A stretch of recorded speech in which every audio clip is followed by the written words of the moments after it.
Welcome to Nightly News, where I, your knight, gives you the news. That's nightly reviews. What am I saying? Nightly news. Anyways, you know when you're online or it's late at night and you say, let me see what tobaccos are out there. You know, I got $50 burning in my pockets. I never have $50 burning in my pockets. And so, you know, I went online and went to whatever online tobacco shop there was, and I'm looking, and I keep seeing this brand, Robert Macconnell. Robert Macconnell, for God's sake, you know? Okay, let's check it out. So I'm checking out the different blends they have, and there's one that intrigued me, and it's the Robert Macconnell Mature. Right, comes in around 50 grams, and it was same price as everywhere else. I mean, it wasn't expensive, it wasn't cheap, it was a regular price, you know, $12, $13, or whatever it may be. That's American, right? So I'm Canadian, so that's $1 million for me, regardless. You know, anyways, I'm waiting for the package to come over. And by the way, I got nailed on duty. It's $100 for 2 tins of duty alone, regardless. It's $100 Canadian, so that's like 50 cents American. Anyways, and I had other tobaccos. I don't want to name the other tobaccos because I'm going to review them also. So I opened that tobacco, very nice. And then I opened the Robert Macconnell, and it's like, hey, wait a minute. What's this? I'm smelling it, and there's a deep smell. And I think this is topped with a little bit of anise, licorice type thing, but more anise, what you find in an Italian sausage, you know what I'm saying? And I'm smelling this and I'm saying, whoa, man, I'm gonna try this, you know. And right out of the tin, it came out ready to smoke. I love my pipe. I light it up. And you know when it happens that nobody suggests anything to you, whatever, and you just go by your ingredient list, you know, Virginias or Burleys, whatever it may be, Periques. I was gonna say Perquets, Periques. And by the way, a Perique, the real name is Perique. Huh?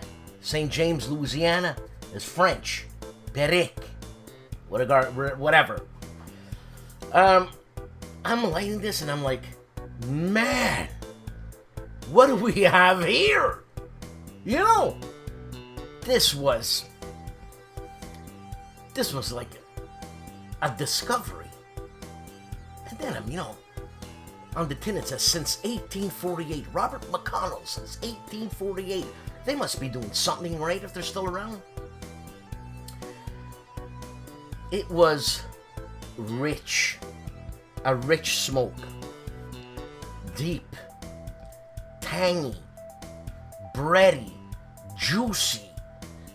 A little earthy. All the components that appeal to me, you know? And if I can say parse, there ain't no red Virginia in here, supposedly. There are Virginias, but ain't no reds, right? Could be some reds. I don't know. Anyways, I'm blown away. I'm like, this is a discovery. This is why didn't anybody tell me about this? So, let's go through it. Okay, let's go. Let's have the pictures happening. It's tangy. It's juicy. It's rich. A little earthy. I said bready, yeah? A little woodsy, just a bit. Citrusy, that's where you get the tanginess from. Figs, prunes, stewed apples. You know? Almost.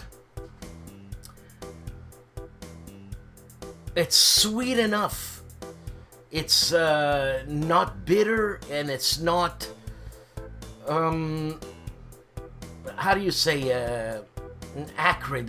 It's a smooth smoke. I was surprised. I strongly suggest anybody with my tastes, in terms of, mature tobaccos, like not bright Virginias, but darker Virginias. I love bright Virginias, by the way, but I'm just saying, this is a mature tobacco, lightly topped, they say, with anise. And by the way, the Italian sausage wasn't anise, it was fennel. I made a mistake. So, Robert Macconnell, 1848, mature pipe tobacco. Who knew? Well, I'm going to be trying out their other stuff. So let's get into the stats of this one here, right? So the brand is Robert Macconnell. The blend type is Virginia based. The contents, I'm going to go in order, not what's written there. It's Virginia, Turkish, and Orientals. Not Orientals and Turkish. But don't let the Oriental and Turkish shy you away. It's beautifully blended. It's like the pistachios in a baklava. You know what I'm saying? They're there, but then there's the honey, and then there's the crispy. You know what I'm saying? It's made to go together. This is a Grand Cru. I said it. All right. Flavoring anisette. The broken flake. The packaging 50-gram tins. Too bad this does not come in bulk. The country is UK, and they fail to mention who the blenders were, right? So I asked one of my sources, and it's Kohlhaas and Kopf. Hopefully it's them. Or else my source got it wrong. But hey. So, the strength of this tobacco. Medium is right. No problem. The flavoring. When you start, it's very mild. Then it becomes mild to medium. Then medium. And it doesn't become strong. Not for me. I've had back-to-back bowls because I was blown away by this. What a discovery. Yay, nobody told me I discovered it all by myself. I'm a big boy now type thing, right? The taste is medium. I would say medium plus. And the room note. Funny thing yesterday, I was with my son-in-law and we were playing a war game. Undaunted Normandy by David Thompson. And he was smoking the Morning Bayou Flake by C&D. And I got a whiff of it and I said, man, that smells good. Because I don't necessarily smell it when I'm smoking it. I'm enveloped in it, so I'm too close, right? There's a conflict of interest. And so room note, maybe I should go easy on the room note. But I'll tell you what my wife thinks. She thinks, hey, Dan, it stinks. Get the hell out. That's the room note. I can't strongly suggest you get this tobacco. I always see it available. It's always available. It's, like I said, it's made in Germany. And it's got to be Kohlhaas and Kopf, who blended this from an old recipe, because I have to check out who Robert Macconnell was. Obviously, he was an Irishman. And that's what I got to say. Short and sweet. I've got nothing else to say because I want to go back and have myself another bowl. So, everybody, be nice and go hug a tree.